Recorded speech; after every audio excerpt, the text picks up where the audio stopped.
It's the fourth anniversary of the day Russian forces surged across Ukraine's border, beginning Moscow's full-scale invasion. European Commission President Ursula von der Leyen has arrived in Kyiv to mark the moment. Ukrainians observed a minute of silence to remember the thousands of soldiers and civilians who have died in the conflict. The Kremlin thought it would capture Kyiv in just 3 days, but it overestimated its own capabilities and underestimated Ukraine's resolve. DW's Nick Conley looks at turning points in Europe's bloodiest conflict since the Second World War. 4,831 square kilometers. That's how much Ukrainian territory Russia was able to occupy in 2025, according to the Institute for the Study of War. And while that sounds like a lot, and it is up a third on 2024, it's still less than 1% of Ukraine's total sovereign territory. At the current rate of advance, Russia will still have to fight another 2 years if it wants to take the remaining Ukrainian-held areas of Donetsk region. This was the year when the biggest news stories happened far from the front lines. In the Oval Office, on the red carpet in Alaska, and in Ukrainian and Russian cities far from the fighting. Many Ukrainians had hoped that for all his open admiration for Vladimir Putin, that Donald Trump would be bolder in his support for their country and less fearful of escalation. After all, during his first term in office, Donald Trump had become the first US president to ever provide Ukraine with lethal weapons. Those hopes were soon shattered. Just a few days after the third anniversary of Russia's invasion of Ukraine, Trump threw Volodymyr Zelensky out of the White House in front of rolling TV cameras after a disastrous meeting in the Oval Office. According to Trump, Ukraine didn't have any, quote, strong cards and would need to cut a deal. Any deal, however bad it proved for Ukraine's future security. The contrast with Trump's meeting with Vladimir Putin in Alaska couldn't have been starker. Trump quite literally rolled out the red carpet for Putin and got nothing in return. Ahead of the meeting, Trump had claimed that he would push Putin to agree to a ceasefire deal, but after a few hours spent behind closed doors with Russia's leader, all of that was forgotten. For all his warm words for Putin and obvious disdain for Zelensky, Trump hasn't been able to bully Ukraine into signing up to a deal on Russia's terms. That's partly because Europe has been shocked into doing more, giving more weapons and more money, and rallying around Zelensky after every diplomatic bust-up, but it's also quite simply because the US, under Trump, has less leverage over Ukraine than it did under Biden. According to the Kiel Institute, US support for Ukraine has dropped by 99% since Trump returned to the White House. There's simply a whole lot less the US president can now withhold from Ukraine.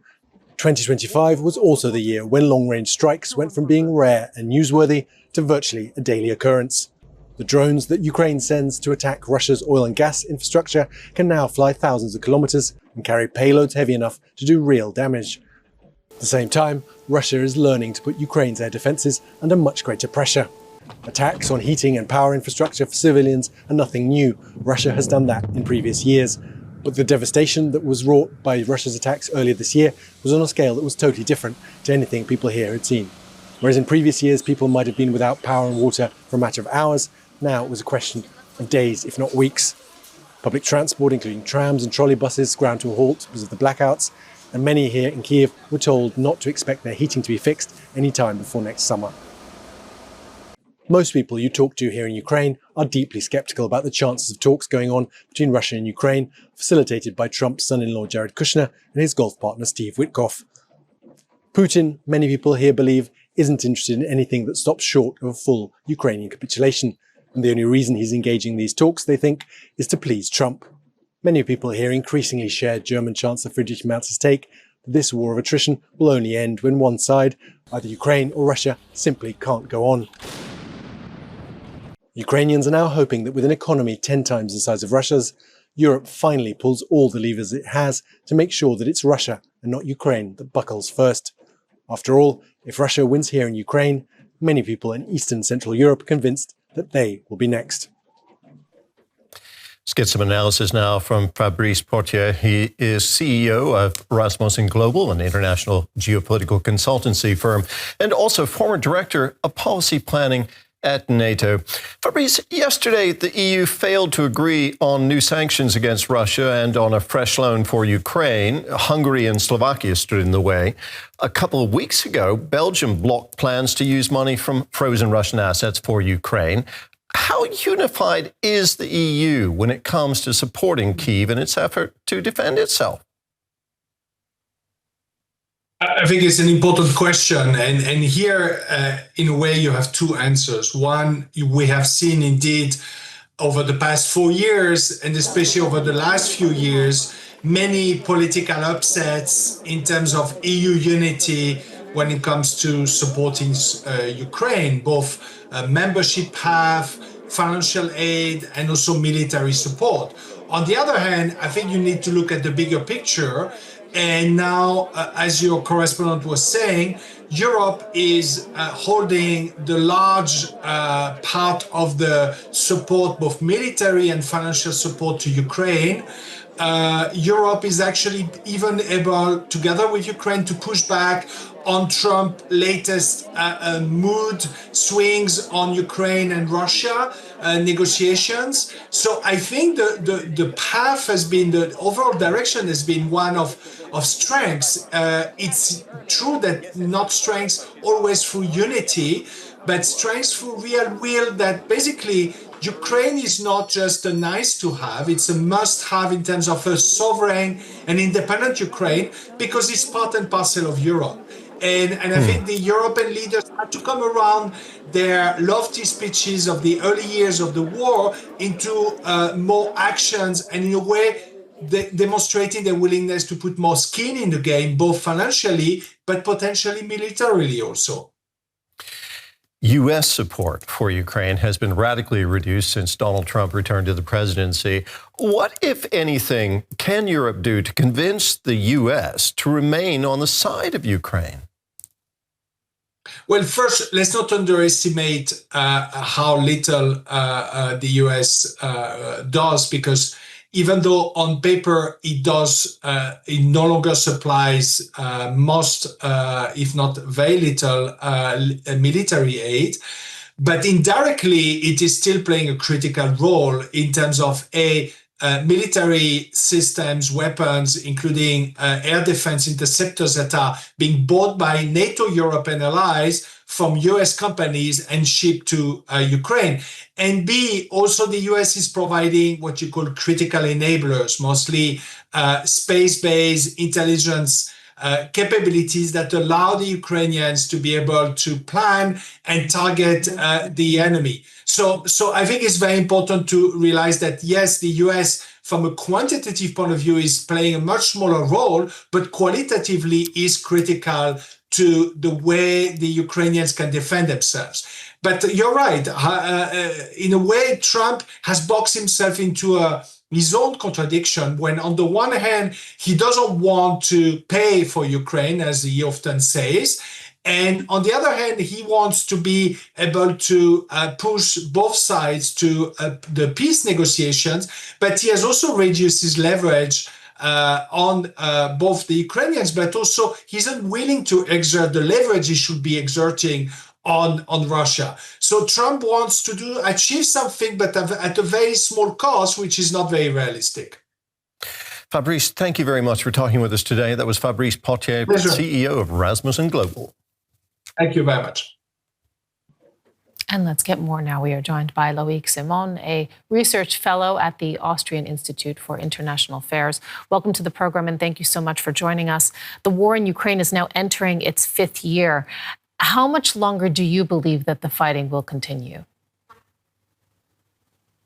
Yeah, good morning. Pleasure to be here today with you. It's easy to start a war, but it's often more complicated to end it. Russia is in a position of strength on the ground. It is capable of enduring a prolonged armed conflict. However, it is unable to break through. So given the minimal territorial gains made in Ukraine in 2025, it would take Russia years to conquer the territories they claim in the Donbass. But war has become the best way to preserve a regime based on neo-patrimonialism, conceal the poor state of the economy, and maintain control over the population. There is no doubt that Russia is playing for time. You write a lot. On the Ukraine side... Yes, please continue. Apologies, please continue. Although the Ukraine's position has deteriorated, Ukraine's army is not on the brink of collapse. The Ukrainian forces are putting up a fantastic fight against the Russian ogre.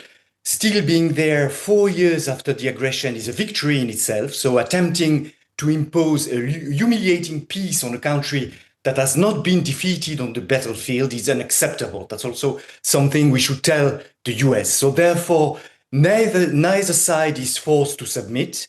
What is sure, though, is that this war cannot continue indefinitely at the pace and in the form it has taken over the past 4 years.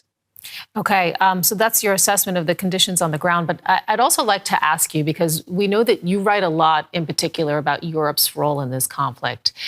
In one of your latest reports, you argue that Europeans caught between the Kremlin and the White House are constantly outmaneuvered, often marginalized when it comes to their position on Ukraine. What can European nations do to amplify their position and to better support Ukraine? Yeah, to convince the US to maintain support for Ukraine, the EU must also make its homework. We remember Trump's sarcastic words in his famous or infamous interview to Politico last year. They talk, but they do not produce. So the EU countries must deliver. They must increase their own financial and military burden sharing, specifically by boosting direct funding to Ukraine's defense industry, and they must adopt a unified, proactive negotiating stance. Key strategies include accelerating Ukraine's EU integration, ensuring long-term security commitments, and demonstrating a reduced reliance on US security. We also know that the EU failed to agree on new sanctions against Russia and on a loan for Ukraine one day before this anniversary. How are you seeing through that lens the state of European unity when it comes to Kyiv?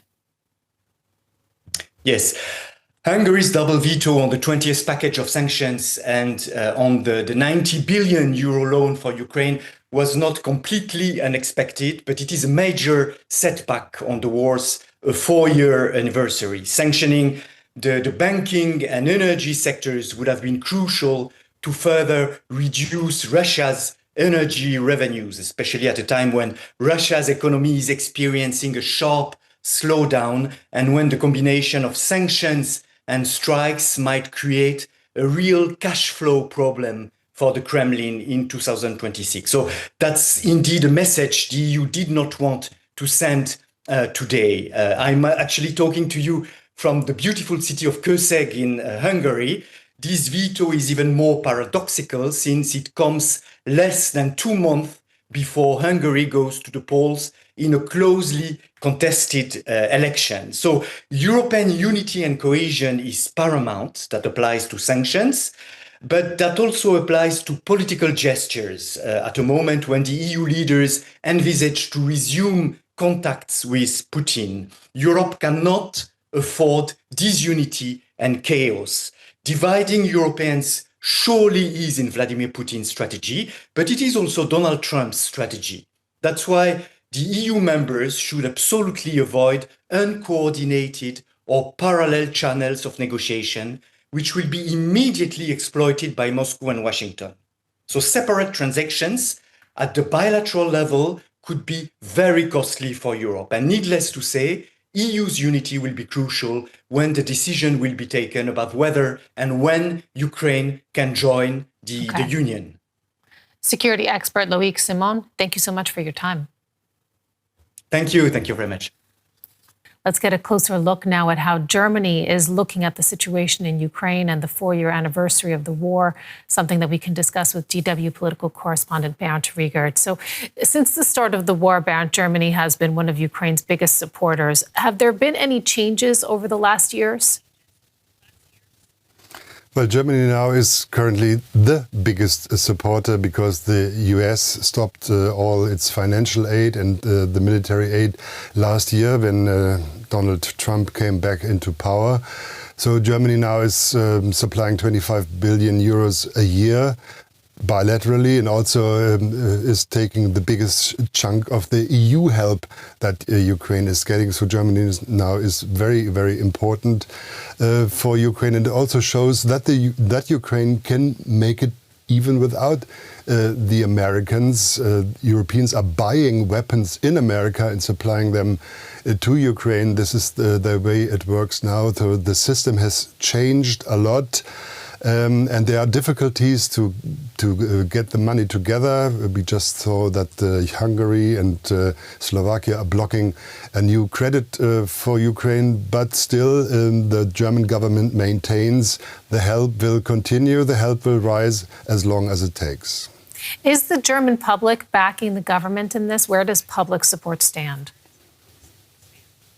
Yeah, there's just a new poll out that says 67% of Germans support military aid for Ukraine. But there's also a little bit of skepticism because 75% say there will be no peace this year. The war will continue, and the biggest opposition party in the federal government, the far-right AfD, is strongly opposing help for Ukraine and military help for Ukraine, and is gaining traction in not only in East Germany but also in parts of West Germany. So there's also opposition to that, but the majority is still supporting the government in helping Ukraine. And you don't forget that there are 1.2 million refugees from Ukraine in Germany that have to be housed, integrated, and that have to work. And also this is costing 25 billion euros in the last 4 years. How does the German government assess the prospects for meaningful peace negotiations? Well, the German government is very skeptical. The Chancellor, Friedrich Merz, just said yesterday that Russia is not doing well militarily and the economy in Russia is going down. So he's hoping that at one point Vladimir Putin, the leader in Russia, will acknowledge that the war is not going well for his country and then withdraw. But this might be still a long way down the road, and the German government sees the so-called peace talks, orchestrated by the Americans, very skeptical. There is no real diplomatic progress, and as long as Donald Trump, the president of the US, does not pressure Putin into some deal, nothing will happen. So there might be also a fifth year of war. Germany is preparing for just another anniversary next year. DW's Bernd Riegert, thank you.